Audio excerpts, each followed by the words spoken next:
भारत के मुख्य न्यायाधीश बी.आर. गवई साहब और उनकी मां कमलताई गवई और राष्ट्रीय स्वयंसेवक संघ, इन तीनों के बीच लगातार इन दिनों सोशल मीडिया से लेकर सियासत के गलियारों तक एक कहानी देखने के लिए मिल रही है।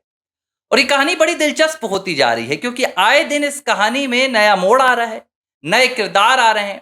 लेकिन अब इस कहानी ने एक ऐसी करवट पलट ली है, अब इस कहानी ने एक ऐसे रास्ते को चुन लिया है जिसके बाद इस कहानी पर तालियां बजाने वाले अब खामोश हो गए हैं। और उन्हें अब समझ में नहीं आ रहा है कि भारत के मुख्य न्यायाधीश क्या वाकई में इस तरह खुलकर भारत के सबसे बड़े आबादी वाले हिंदू समुदाय के सबसे बड़े गैर राजनीतिक संगठन आरएसएस का समर्थन करेंगे। ये बात शायद उस एक इकोसिस्टम को बर्दाश्त नहीं हो रही है जो इकोसिस्टम भारत में रहकर भारत विरोध में आवाज बुलंद करता है, हिंदू विरोध में आवाज बुलंद करता है और खास तौर पर राष्ट्रीय स्वयंसेवक संघ के विरोध में। लेकिन हुआ क्या है, पहले आप इस बात को समझ लीजिए। बी.आर. गवई लगातार उस दिन से विवादों में घिर गए हैं जिस दिन से उन्होंने भगवान विष्णु को लेकर आपत्तिजनक टिप्पणी की थी। विवाद उनका साया नहीं छोड़ रहा था।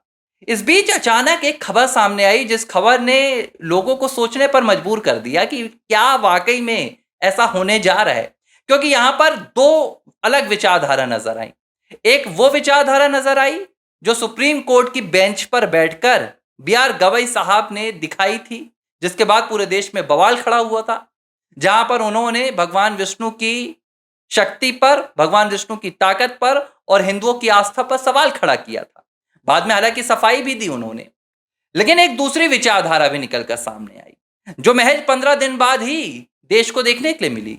और यह दूसरी विचारधारा है भीमराव अंबेडकर साहब के विचारों पर चलने वाली। ये दूसरी विचारधारा है बी.आर. गवई साहब के परिवार से जुड़ी हुई उस विचारधारा को लेकर जो आज तक देश ने नहीं देखी। अब हुआ क्या, इसको आसान भाषा में समझिए, ज्यादा घुमाऊंगा नहीं तो आप लोग कमेंट्स करते हैं कि तिवारी जी आप तो बहुत घुमाते हैं। देखिए, घुमाना जरूरी नहीं है, लेकिन हर एक बात को पर्दे के पीछे से बाहर निकालना जरूरी है। और इसलिए मैं यहाँ एबीसी हिंदी में बैठता हूं। मुझे आपका भी समय खराब नहीं करना है और मेरा समय तो भाई बहुत महत्वपूर्ण है। अब हुआ ये कि 5 अक्टूबर को अमरावती में राष्ट्रीय स्वयंसेवक संघ एक कार्यक्रम कर रहा है। यह शताब्दी वर्ष से जुड़ा हुआ कार्यक्रम है। मुख्य कार्यक्रम 2 अक्टूबर को विजयदशमी के दिन होगा, जिसके मुख्य अतिथि भारत के पूर्व राष्ट्रपति रामनाथ कोविंद साहब हैं। अब जो दूसरा कार्यक्रम होना है ये अमरावती में होना है और इस कार्यक्रम की जो मेजबानी करेंगे वो राष्ट्रीय स्वयंसेवक संघ के जो वरिष्ठ प्रचारक हैं जे नंदा कुमार, जो केरल से ताल्लुकात रखते हैं, वो इस कार्यक्रम में मुख्य वक्ता होंगे।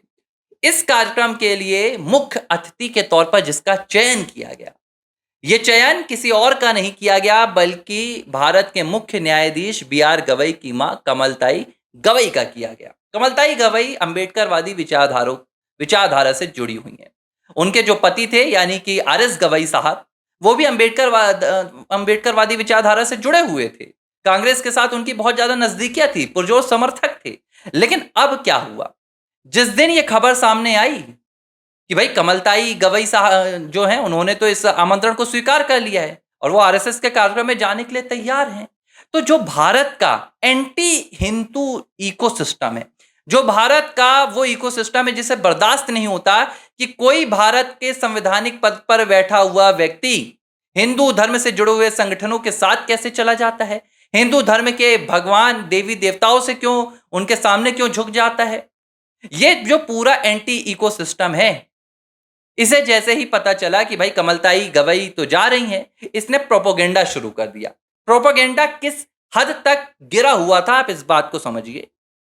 कमलताई गवई के नाम पर एक हस्तलिखित पत्र जारी किया गया।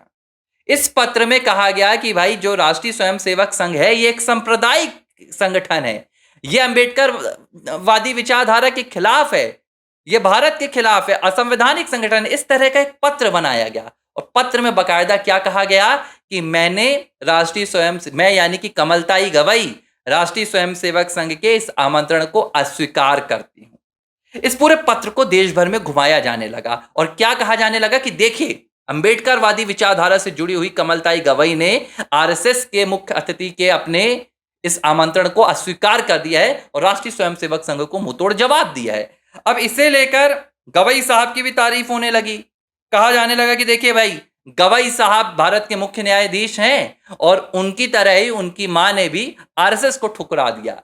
लेकिन जिस वक्त ये इकोसिस्टम प्रोपेगेंडा फैला रहा था देश में, जिस वक्त वो लोगों को भ्रमित करने की कोशिश कर रहा था, उस वक्त बीआर गवई साहब के जो भाई हैं, राजेंद्र गवई, जो दीक्षा भूमि समिति के सदस्य हैं, वो सामने आ गए। उन्होंने बकायदा एएनआई को इंटरव्यू दिया। एएनआई को उन्होंने अपने इंटरव्यू में कहा कि देखिए, हम कहीं भी जाते हैं, हमारी विचारधारा हमसे दूर नहीं होती है और मेरी मां राष्ट्रीय स्वयंसेवक संघ के कार्यक्रम में मुख्य अतिथि के तौर पर जा रही है और जो पत्र जारी हो रहा है वो झूठा है, वो मेरी मां की हैंडराइटिंग नहीं है, ये एक प्रोपोगेंडा है। मतलब क्या? भाई ने बीआर गवई के सामने आकर बता दिया कि मेरी मां आरएसएस के कार्यक्रम में जा रही है। दरअसल ये प्रोपेगेंडा क्यों रचा गया, इस बात को आप समझिए। ये प्रोपेगेंडा रचा गया भारत के मुख्य न्यायाधीश बीआर गवई को बैकफुट पर लाने के लिए। यह प्रोपेगेंडा रचा गया भारत के मुख्य न्यायाधीश बीआर गवई को डराने के लिए, और डराने का तरीका अलग है, क्योंकि भाई बीआर गवई भारत के मुख्य न्यायाधीश हैं, उन्हें डराया नहीं जा सकता है और वो उसी एक विचारधारा को लेकर सामने आए।